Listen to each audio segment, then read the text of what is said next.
Good morning. आप सभी का स्वागत है। और हमारा चैप्टर चल रहा है एल्डिहाइड कीटोन और कार्बोक्सिलिक अम्ल। और पिछली वीडियो में हमने पढ़ा एल्डिहाइड कीटोन बनाने की कॉमन विधियां। आज हम पढ़ेंगे केवल एल्डिहाइड बनाने की विधियां। कई इंपॉर्टेंट विधियां हम पढ़ेंगे। रोजेनमुंड ऑप्शन पढ़ेंगे, स्टीफन अभिक्रिया पढ़ेंगे और कई इंपॉर्टेंट अभिक्रिया आएगी। तो शुरू करते हैं। आज का हमारा टॉपिक एल्डिहाइडों का विरचन, प्रिपरेशन ऑफ एल्डिहाइड्स। एल्डिहाइड बनाने की कई विधियां हैं। पहली विधि है अम्ल क्लोराइडों, और अम्ल क्लोराइड को एसिल क्लोराइड भी बोलते हैं, अम्ल क्लोराइडों के अपचयन द्वारा। और इसी अभिक्रिया को कहते हैं रोजेनमुंड अपचयन। किस प्रकार से बनाते हैं? जब किसी अम्ल क्लोराइड का उबलती हुई जाइलिन में PDBaSO4 उत्प्रेरक की उपस्थिति में, है ना, इसको बोलते हैं बेरियम सल्फेट पर अवलंबित पैलेडियम, पैलेडियम और BaSO4 उत्प्रेरक की उपस्थिति में हाइड्रोजन द्वारा अपचयन करते हैं तो एल्डिहाइड बनता है। और यह अभिक्रिया कहलाती है रोजेनमुंड अपचयन। इसकी समीकरण देखिए। देखो, ये RCOCl इस सूत्र के यौगिक कहलाते हैं अम्ल क्लोराइड, या इनको बोलते हैं एसिल क्लोराइड। जब एसिल क्लोराइड का अपचयन करते हैं हाइड्रोजन के द्वारा PDBaSO4 उत्प्रेरक की उपस्थिति में, तो यहां से ये ClH के साथ में ये HCl हट जाता है और H यहाँ जुड़ जाता है, तो ये बनता है R double bond OH, aldehyde बनता है RCHO, और यहाँ से ये HCl हट जाता है, तो ये प्राप्त होता है एल्डिहाइड। इसका उदाहरण देखते हैं। देखो, जैसे ये है CH3COCl, ये यौगिक है एसिटिल क्लोराइड, एसिटिल क्लोराइड इस यौगिक का नाम। तो एसिटिल क्लोराइड का जब अपचयन करते हैं पैलेडियम BaSO4 बेरियम सल्फेट पर आधारित पैलेडियम उत्प्रेरक की उपस्थिति में, बेरियम सल्फेट पर आधारित पैलेडियम उत्प्रेरक की उपस्थिति में, तो ये बनता है CH3COH, यहाँ पे जुड़ जाता है HCl, तो ये क्या बन गया CH3CHO। तो ये बनता है क्या? एसीटैल्डिहाइड बनता है, एसीटैल्डिहाइड, एसीटैल्डिहाइड बनता है। और एसीटैल्डिहाइड को IUPAC में इसको एथेनल भी कहते हैं, क्योंकि जो एल्डिहाइड होते हैं ना, एल्डिहाइडों को एल्केनल बोलते हैं, एल्केनल। तो एल्केन में 2 कार्बन होंगे, तो 2 कार्बन को एथ बोलते हैं, तो एथेनल इसका IUPAC नाम होगा। इसी प्रकार से ये यौगिक होता है बेंजोइल क्लोराइड, ये C डबल बॉन्ड OCl, और या इसको देखो, ये C6H5 समूह है। बेंजीन के एक H की जगह ये CaCOCl समूह लगा हुआ है, तो इसको हम इस सूत्र के द्वारा भी प्रदर्शित करते हैं। ये C6H5COCl, ये और ये यौगिक एक ही है, तो ये है बेंजोइल क्लोराइड, बेंजोइल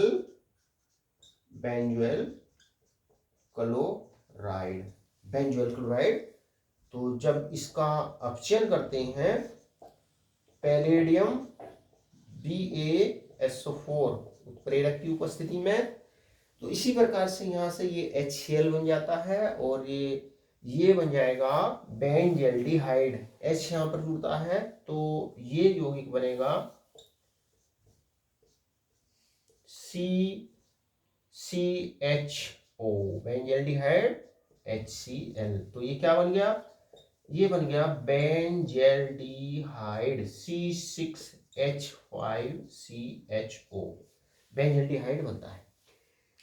तो जब किसी अम्ल क्लोराइड का उबलती हुई जाइलिन में बेरियम सल्फेट पर अवलंबित पैलेडियम उत्प्रेरक की उपस्थिति में हाइड्रोजन के द्वारा अपचयन करते हैं तो एल्डिहाइड बनता है, और ये अभिक्रिया ही रोजेनमुंड अपचयन कहलाती है। और देखो इस अभिक्रिया में जो ये अम्ल क्लोराइड होता है ना, इसका आंशिक अपचयन होता है, पार्शियल रिडक्शन होता है।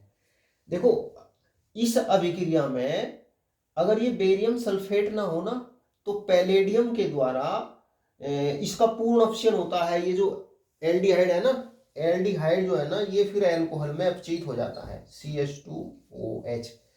एल्डिहाइड अल्कोहल में अपचयित हो जाएगा अगर अभिक्रिया में बेरियम सल्फेट ना हो। तो ये जो बेरियम सल्फेट होता है ना, ये इस पैलेडियम उत्प्रेरक की जो सक्रियता होती है इसको कम कर देता है ना। तो जिससे इसका जो अम्ल क्लोराइड होता है ना, इसका अपचयन केवल एल्डिहाइड तक ही हो पाता है ना। तो इस बेरियम सल्फेट का जो कार्य है वो इस उत्प्रेरक की सक्रियता को कम करना होता है, जिसकी वजह से अम्ल क्लोराइड का पार्शियल रिडक्शन होता है, आंशिक अपचयन होता है ना। और क्योंकि आंशिक अपचयन होगा तभी हमें एल्डिहाइड प्राप्त होगा। अगर पूर्ण अपचयन हो जाएगा तो इससे हमें एल्कोहल प्राप्त होगा, है ना। इसमें फिर एल्डिहाइड में हाइड्रोजन का एक अणु जुड़ करके इसको एल्कोहल में परिवर्तित कर देता है। तो यह अभिक्रिया कहलाती है रोजेनमुंड अपचयन। अगली विधि नाइट्राइल एवं एस्टर से। HCl अम्ल की उपस्थिति में नाइट्राइल स्टेनस क्लोराइड द्वारा संगत इमीन में अपचयित हो जाते हैं, जो जल अपघटन करने पर संगत एल्डिहाइड देते हैं, और यह अभिक्रिया ही कहलाती है स्टीफेन अभिक्रिया। Very important reaction. देखो नाइट्राइल का होते हैं RCN, है ना, RCN। ये यौगिक क्या कहलाते हैं? नाइट्राइल। इनको बोलते हैं एल्केन नाइट्राइल, एल्केन नाइट्राइल, या इनको एल्किल साइनाइड भी बोलते हैं। इनको एल्किल साइनाइड। देखो जब किसी नाइट्राइल का अपचयन करते हैं हम स्टेनस क्लोराइड SnCl2 और HCl के द्वारा, तो अपचयन करने पर नाइट्राइल संगत इमीन में अपचयित हो जाता है। इनकी क्रिया से हमको ये H प्राप्त होता है, 2H, और एक H यहाँ पर जुड़ता है, एक ये बॉन्ड टूटता है, एक H यहाँ जुड़ता है, तो ये बनता है RCH डबल बॉन्ड NH। ये कहलाता है इमीन।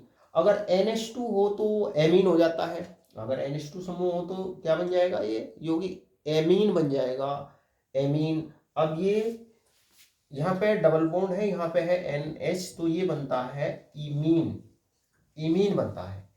और जब इसका जल अपघटन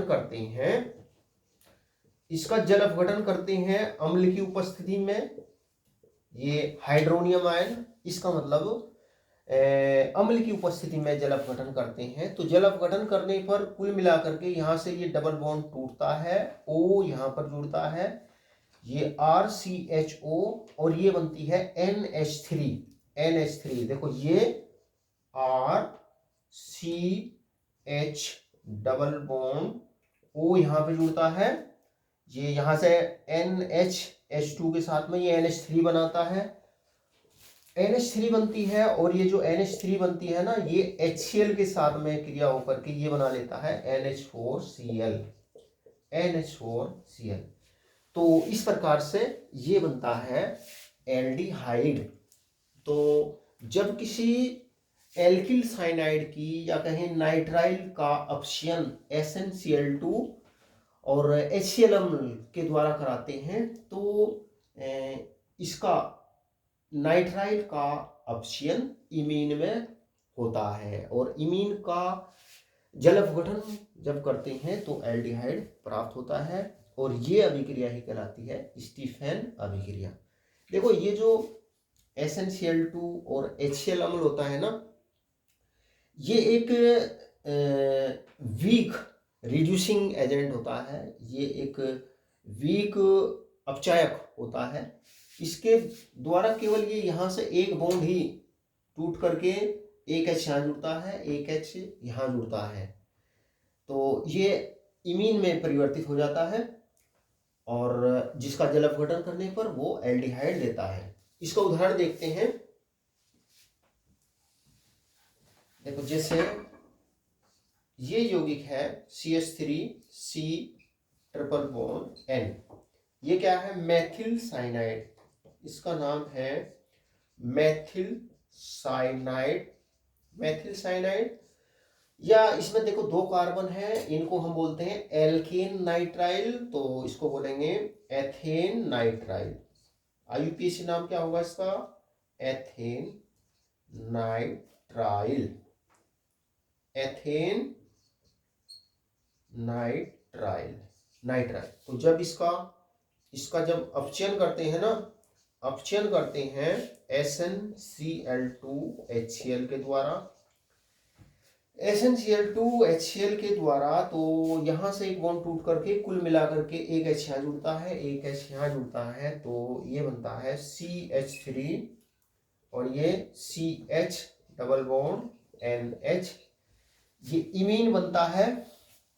और इसका जब अम्ल की उपस्थिति में जल अपघटन करते हैं अम्लीय माध्यम में, तो यहाँ से बॉन्ड टूट करके O यहाँ से जुड़ता है और ये जुड़ता है NH3 हो जाएगा, जो NH4Cl बनाएगा HCl के साथ में, तो ये O यहाँ जुड़ जाएगा, तो ये बनता है CH3CHO एसीटैल्डिहाइड। और एल्डिहाइड बनाने की, नाइट्राइल से एल्डिहाइड बनाने की यह विधि कहलाती है स्टीफन अभिक्रिया। इस अभिक्रिया में SnCl2 और HCl जो होता है ना, उसके द्वारा जो नाइट्राइल होता है उसका अपचयन करते हैं।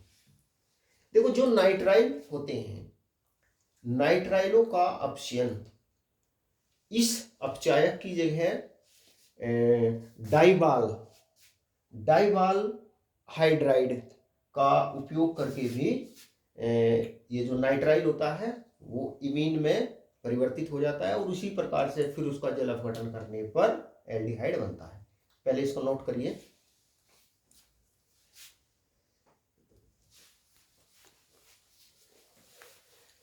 तो SnCl2 और HCl की जगह डाइबाल H का उपयोग अपचायक के रूप में करते हैं। तो जो डाइबाल H होता है ना, डाइबाल H ये होता है डाई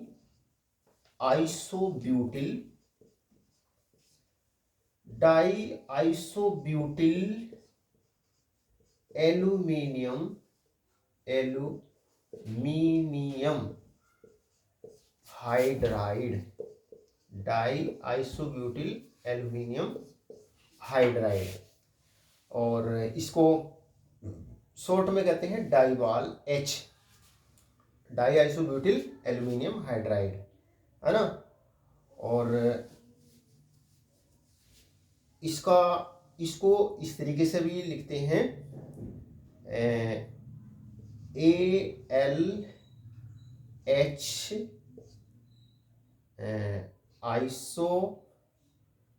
आइसोब्यूटिल,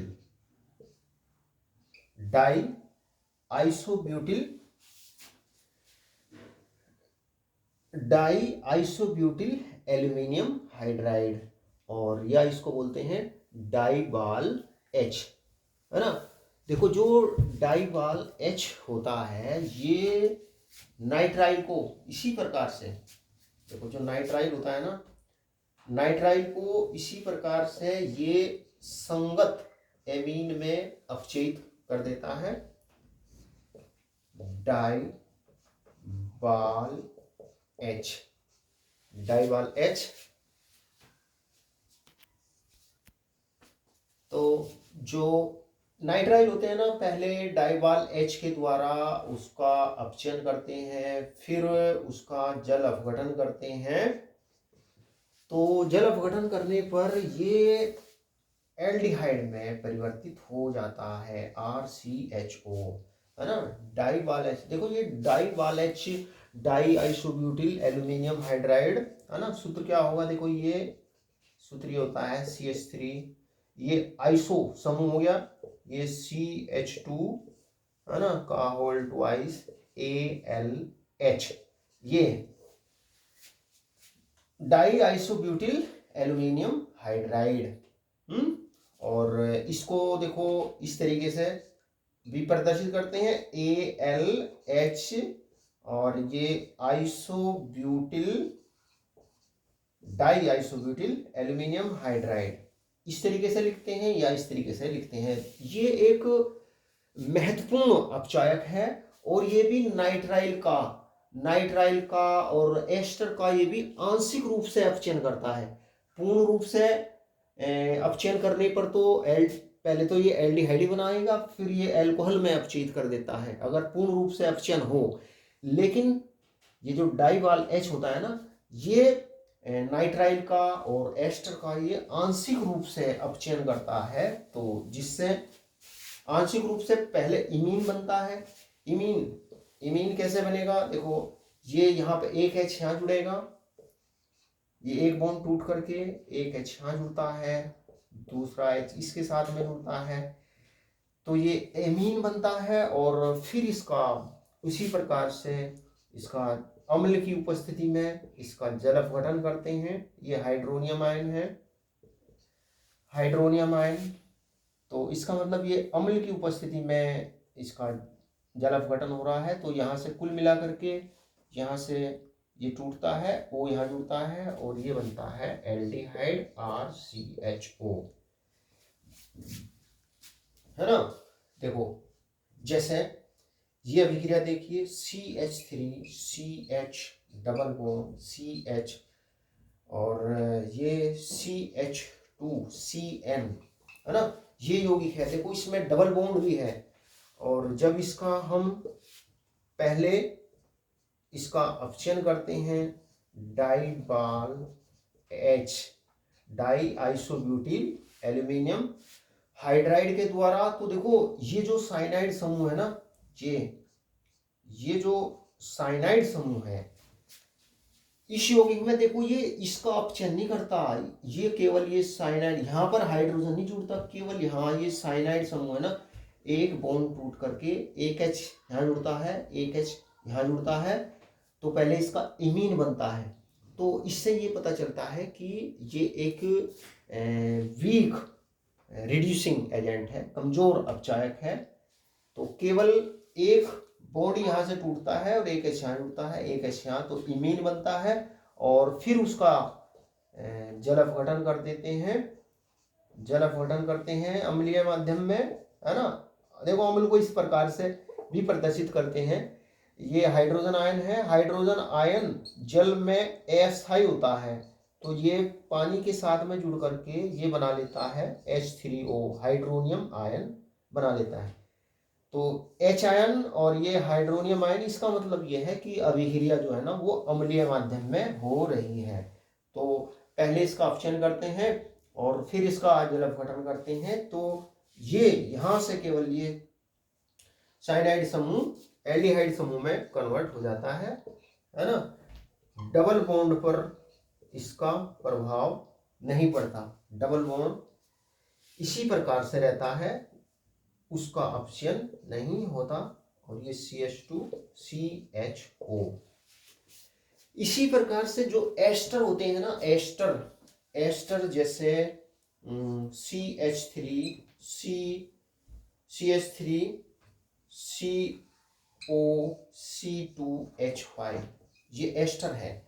जो एस्टर होते हैं ना, एस्टर सीधे डाइवाल H के द्वारा, ये डाइवाल H di isobutyl aluminium hydride के द्वारा सीधे ये एल्डिहाइड में परिवर्तित हो जाते हैं। देखो यहाँ से ये बॉन्ड टूटता है, इसमें से एक H यहाँ जुड़ता है, एक H यहाँ, तो एक तो ये बनता है CH3 और ये CH3CHO है ना, C एक H यहाँ जुड़ जाएगा, CHO हो गया, एसिटल्डिहाइड बनता है, और एक बनता है ये एल्कोहल C2H5, इससे बनेगा क्या, एल्कोहल। तो ये बनता है एसिटल्डिहाइड, एसिटल्डिहाइड बनता है, और ये क्या है, एथेनॉल। तो देखो ये जो डाइवाल H है ये एक महत्वपूर्ण अपचायक है ना, और ये नाइट्राइल को और एस्टर को जो है ना ये सीधे कन्वर्ट कर देता है एल्डिहाइड में। एक उदाहरण और देखते हैं जो बुक में दिया गया है।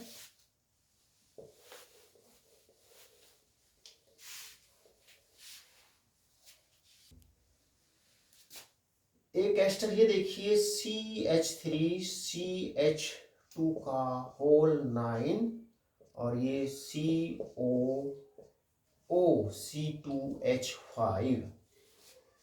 देखो इसमें कितने कार्बन है, 9 10 11 है ना, और ये एक एस्टर है, इसका नाम होगा एथिल,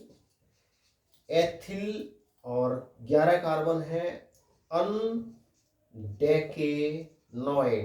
अनडेकेनोएट, और जब इसका अपचयन करते हैं डाइवाल H के द्वारा, एरो के ऊपर डाइवाल H लिखेंगे, डाई आइसोब्यूटिल एल्यूमिनियम हाइड्राइड, और इसकी जल के साथ में रिएक्शन कराएंगे है ना ये,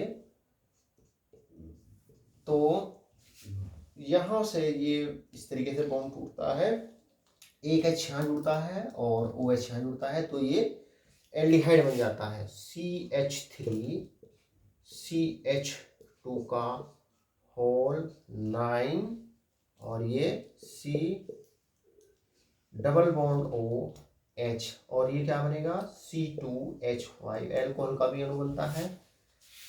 तो ये क्या बन गया, 9 10 11 अनडेकेनल है ना, अनडेकेनल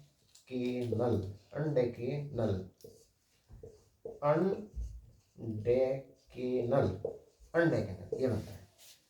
तो इस प्रकार से जो नाइट्राइल और एस्टर होते हैं उसको स्टीफन अभिक्रिया के द्वारा और डाइवाल H के द्वारा अपचयन करके उनको एल्डिहाइड में परिवर्तित किया जाता है। एल्डिहाइडों के निर्माण की अगली विधि एरोमेटिक हाइड्रोकार्बनों से। जो एरोमेटिक एल्डिहाइड होते हैं, बेंजील्डिहाइड और उसके व्युत्पन्न एरोमेटिक हाइड्रोकार्बन है। तो जो बेंजील्डिहाइड और उसके व्युत्पन्न है वो एरोमेटिक हाइड्रोकार्बनों से बनाए जाते हैं, और ये बनाए जाते हैं जो मूल यौगिक होता है वो लेते हैं टोलुइन से बनाते हैं। टोलुइन से एरोमेटिक हाइड्रोकार्बनों से एल्डिहाइड बनाने की कई विधियां हैं। ये विधि ये है टोलुइन से।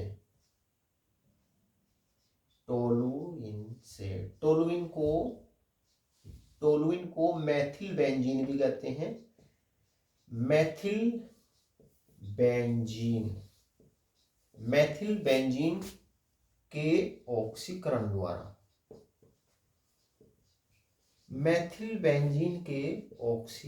द्वारा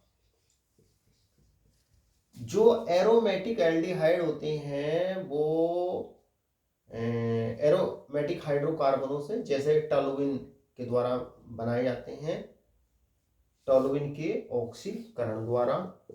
देखो जो टोलुइन होता है ना, टोलुइन का सूत्र ये होता है, ये CH3 ये होता है टोलुइन, या इसे लिखते हैं C6H5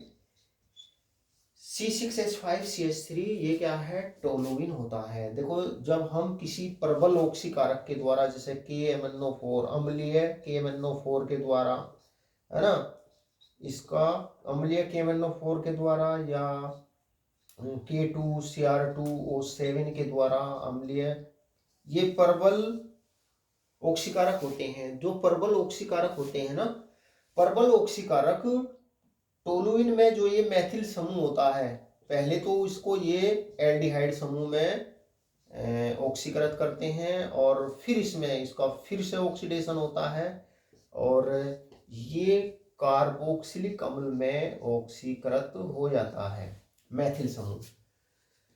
तो जो प्रबल ऑक्सीकारक होते हैं ना, वो टोलुइन को आखिर में कार्बोक्सिलिक अम्ल में ऑक्सीकृत कर देते हैं। लेकिन किसी उपयुक्त अभिकर्मक का उपयोग करके जो इसका ऑक्सीकरण होता है ना, इसको यहाँ इस एल्डिहाइड वाले चरण में ही इसको रोका जा सकता है। समझ रहे हैं बात को? जो टोलुइन होता है, अगर इसका हम ऑक्सीडेशन कर दें प्रबल ऑक्सीकारक के द्वारा, तो पहले ये एल्डिहाइड में ऑक्सीकृत होता है और फिर ये अंत में कार्बोक्सिलिक अम्ल में ये ऑक्सीकृत हो जाता है। लेकिन उपयुक्त अभिकर्मक का उपयोग करके इसके ऑक्सीकरण को एल्डिहाइड स्टेप तक ही रोका जा सकता है। आगे इससे कार्बोक्सिलिक अम्ल नहीं प्राप्त होता, आगे कार्बोक्सिलिक अम्ल में इसका ऑक्सीकरण नहीं होता। और इसके लिए ये अभिकर्मक उपयोग में लाए जाते हैं। पहले ये क्रोमिल क्लोराइड के उपयोग द्वारा, क्रोमिल क्लोराइड के उपयोग से, क्रोमिल क्लोराइड के उपयोग से, और ये अभिक्रिया ही कहलाती है इटार्ड अभिक्रिया। वेरी इंपोर्टेंट रिएक्शन है इटार्ड अभिक्रिया। देखो इटार्ड अभिक्रिया क्या है, तो क्रोमिल क्लोराइड के उपयोग से इसे इटार्ड अभिक्रिया भी कहते हैं। क्या है इटार्ड अभिक्रिया? टोलुइन की कार्बन टेट्राक्लोराइड या कार्बन डाइसल्फाइड विलयन में जब chromyl chloride CrO2Cl2 chromyl chloride का सूत्र होता है, इसके साथ में अभिक्रिया कराते हैं तो पहले एक भूरे रंग का जटिल यौगिक बनता है जिसका जलअपघटन करने पर बेंजील्डिहाइड बनता है और यह अभिक्रिया ही कहलाती है इटार्ड अभिक्रिया। इसकी समीकरण लिखिए। देखो ये है टोलुइन CH3, या इसको बोलते हैं मैथिल बेंजीन। मैथिल बेंजीन की अभिक्रिया जब कराते हैं CrO2Cl2 क्रोमिल क्लोराइड के साथ में और CCl4 या कार्बन डाइसल्फाइड विलयन में, तो ये जो क्रोमिल क्लोराइड होता है ना, ये इस मैथिल समूह के साथ में एक कॉम्प्लेक्स बना लेता है, क्रोमियम संकुल बना लेता है ये। तो ये यौगिक बनता है CHOCrOHCl2 का होल ट्वाइस। तो ये बनता है क्रोमियम संकुल, क्रोमियम कॉम्प्लेक्स, क्रोमियम संकुल कॉम्प्लेक्स। देखो ये जो क्रोमिल क्लोराइड होता है ना, ये क्रोमिल क्लोराइड इस मैथिल समूह के साथ में संयोग करके ये बना लेता है क्रोमियम कॉम्प्लेक्स।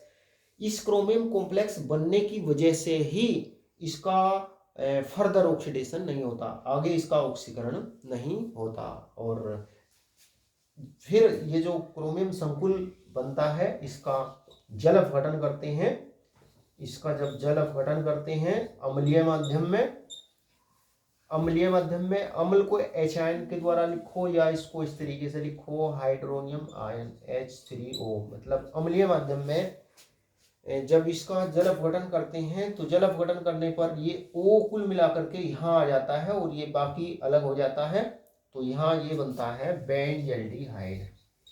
इसमें से CH जल में से O यहाँ पर आ जाता है और ये बनता है बेंजल्डिहाइड CHO, बेंजल्डिहाइड।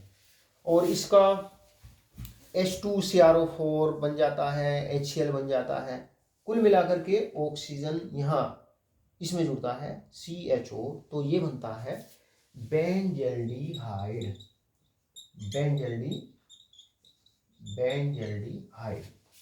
तो ये अभिक्रिया कहलाती है इटार्ड अभिक्रिया। और देखो इस अभिक्रिया को, इसको नोट करिए, इसको हम इस तरीके से भी प्रदर्शित करते हैं।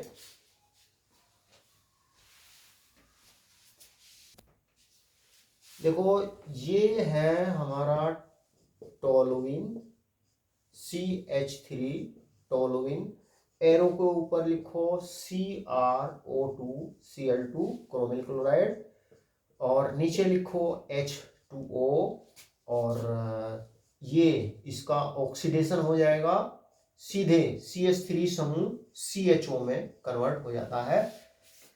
तो इस इटार्ड अभिक्रिया को इस तरीके से भी, केवल इस तरीके से भी हम लिख सकते हैं। तो क्या होती है इटार्ड अभिक्रिया? जब हम टॉलुइन की कार्बन टेट्राक्लोराइड विलयन में या कार्बन डाइसल्फाइड विलयन में क्रोमिल क्लोराइड के साथ में अभिक्रिया कराते हैं तो ये भूरे रंग का एक क्रोमियम कॉम्प्लेक्स बनता है जो जल अपघटन करने पर बेंजल्डिहाइड देता है और ये अभिक्रिया कहलाती है इटार्ड अभिक्रिया। देखो क्रोमिल क्लोराइड के द्वारा ये जो मैथिल समूह है ना, मैथिल समूह का आंशिक रूप से ऑक्सीडेशन होता है। अगर पूरा ऑक्सीडेशन हो जाए तो ये तो COOH समूह में परिवर्तित हो जाता है। तो ये जो क्रोमियम क्लोराइड होता है ना, ये मैथिल समूह के साथ में क्रिया करके ये क्रोमियम कॉम्प्लेक्स बना लेता है जिससे इसका आगे ऑक्सीकरण नहीं होता। अच्छा, एक तो इस तरीके से टोलुइन का ऑक्सीकरण करते हैं। एक जो टोलुइन होती है, टोलुइन का ऑक्सीकरण एसिटिक एनहाइड्राइड में करते हैं क्रोमियम ट्राईऑक्साइड के द्वारा। इसको नोट करिए पहले।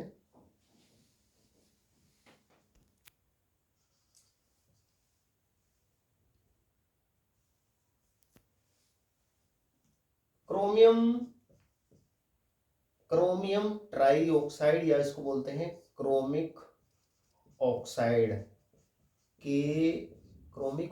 के उपयोग द्वारा, क्रोमिक ऑक्साइड का उपयोग करके इसका ऑक्सीकरण करते हैं टोलुइन का। किस प्रकार से करते हैं? देखो ये होती है टोलुइन CH3 या इसको क्या बोलेंगे, मैथिल बेंजीन। तो मैथिल बेंजीन का ऑक्सीकरण करते हैं एसिटिक एनहाइड्राइड में CH3CO का होल ट्वाइस O। इसके दो अणु लगते हैं एसिटिक एनहाइड्राइड में और क्रोमियम ट्राईऑक्साइड के द्वारा। जब इसका ऑक्सीडेशन करते हैं एसिटिक एनहाइड्राइड में टोलुइन का क्रोमियम ट्राईऑक्साइड के द्वारा ऑक्सीडेशन करते हैं निम्न टेम्परेचर पर 273 केल्विन से 278 केल्विन, मतलब 0 से 5 डिग्री सेल्सियस टेम्परेचर पर। तो यहाँ पर ये जो मैथिल समूह होता है ना, इसमें एसीटेट समूह जुड़ जाता है और ये बनता है बेंजिलिडीन डाइएसीटेट। ये CH और 2 H यहाँ से निकलते हैं और ये हो जाता है OCOCH3 का होल ट्वाइस, है ना। तो ये बनता है, इसका नाम है बेंजिलिडीन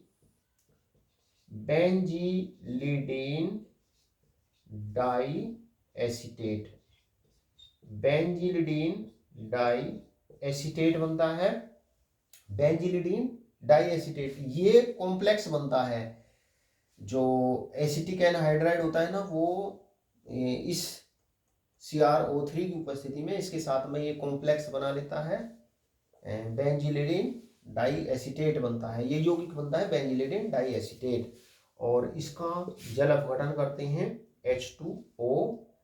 तो जल अपघटन करने पर ये यहाँ पर O यहाँ पर आ जाता है, और ये एसिटिक अम्ल के रूप में ये बाहर निकल जाता है, CH3COOH है ना, O यहाँ जुड़ जाता है, और ये बनता है एसिटिक एन हाइड्राइड बेंजल्डिहाइड। ये बनता है बेंजल्डिहाइड। देखो, तो इस प्रकार से जो टोलुइन होती है ना, टोलुइन का कंट्रोल ऑक्सीडेशन करके, कंट्रोल्ड ऑक्सीडेशन के द्वारा टोलुइन बेंजल्डिहाइड में हम परिवर्तित कर सकते हैं। तो इसके लिए क्रोमिल क्लोराइड उपयोग में लाते हैं, और क्रोमिक ऑक्साइड क्रोमियम ट्राइऑक्साइड ऑक्सीकारक के रूप में उपयोग में लाए जाते हैं। नोट करिए इसको। एरोमेटिक हाइड्रोकार्बनों से एल्डिहाइड बनाने की अगली विधि है पार्श्व श्रृंखला के क्लोरीनन के पश्चात जल अपघटन द्वारा। देखो, ये है टोलुइन CH3, टोलुइन या मेथिल बेंजीन। देखो, जब इसका क्लोरीनीकरण करते हैं क्लोरीन के द्वारा, Cl2 के द्वारा, और H न्यू सनलाइट में इसकी क्लोरीन के साथ में रिएक्शन कराते हैं ना, तो 2H विस्थापित होते हैं, और 2H की जगह 2Cl आ जाते हैं, है ना। तो ये बनता है, ये यौगिक बनता है CHCl2, है ना। देखो, ये यहां से यहां तक का समूह ये है बेंजल समूह है, तो ये बनता है बेंजल क्लोराइड।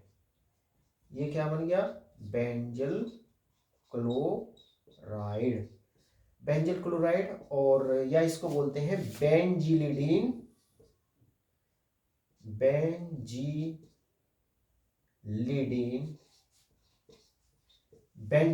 क्लोराइड, ये बनता है। और जब इसका फिर जल अपघटन करते हैं H2O, जल अपघटन करते हैं 373 केल्विन टेम्परेचर पर, तो जल अपघटन करने पर देखो, ये यहाँ से ये जो 2Cl है ना, 2Cl यहाँ पे 2H आते हैं, तो जब एक ही कार्बन पर 2 OH आ जाते हैं ना, यहाँ 2 OH आएंगे इसमें से, ये जल में से, तो जब एक ही कार्बन पर 2 OH आ जाते हैं तो यौगिक अस्थायी हो जाता है, इसमें से जल H2O बाहर निकल जाएगा, ये तो एल्डिहाइड बनता है ये। तो ये बनता है जल अपघटन करने पर CHO, तो ये बनता है बेंजल्डिहाइड। नोट करिए इसको। एरोमेटिक हाइड्रोकार्बनों से एल्डिहाइड बनाने की अगली विधि है गाटरमान कोक अभिक्रिया। वेरी इंपोर्टेंट नेम रिएक्शन है ये। तो क्या है गाटरमान कोक अभिक्रिया? बेंजीन के ईथर विलयन में निर्जल एल्यूमिनियम क्लोराइड या क्यूप्रस क्लोराइड उत्प्रेरक की उपस्थिति में कार्बन मोनोऑक्साइड तथा HCl गैसों का मिश्रण कर प्रवाहित करने पर बेंजल्डिहाइड बनता है, और यह अभिक्रिया ही कहलाती है गाटरमान कोक अभिक्रिया। इस अभिक्रिया की समीकरण ये है, देखो, ये है बेंजीन, ये बेंजीन की अभिक्रिया जब कार्बन मोनोऑक्साइड के साथ में और HCl गैस के साथ में कराते हैं निर्जल AlCl3 उत्प्रेरक की उपस्थिति में,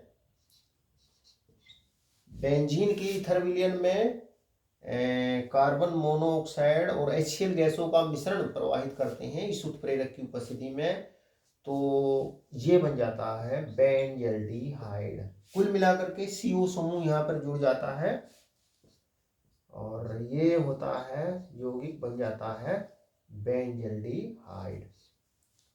इस यौगिक का नाम है बेंजल्डिहाइड, बेंजल्डिहाइड, या इसको बेंजीन कार्बेल्डिहाइड भी कहते हैं, इसको बेंजीन कार्बेल्डिहाइड।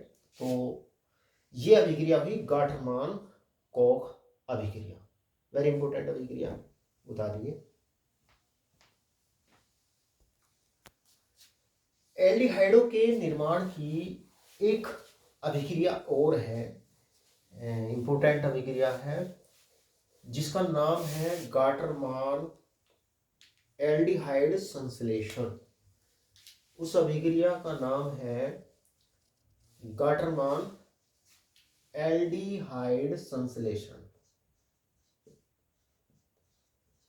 गाटरमान एल्डिहाइड संश्लेषण, देखो गाटरमान एल्डिहाइड संश्लेषण क्या होता है। देखो जब ये बेंजीन है, ये बेंजीन, देखो जब बेंजीन की अभिक्रिया निर्जल AlCl3 उत्प्रेरक की उपस्थिति में एनहाइड्रस AlCl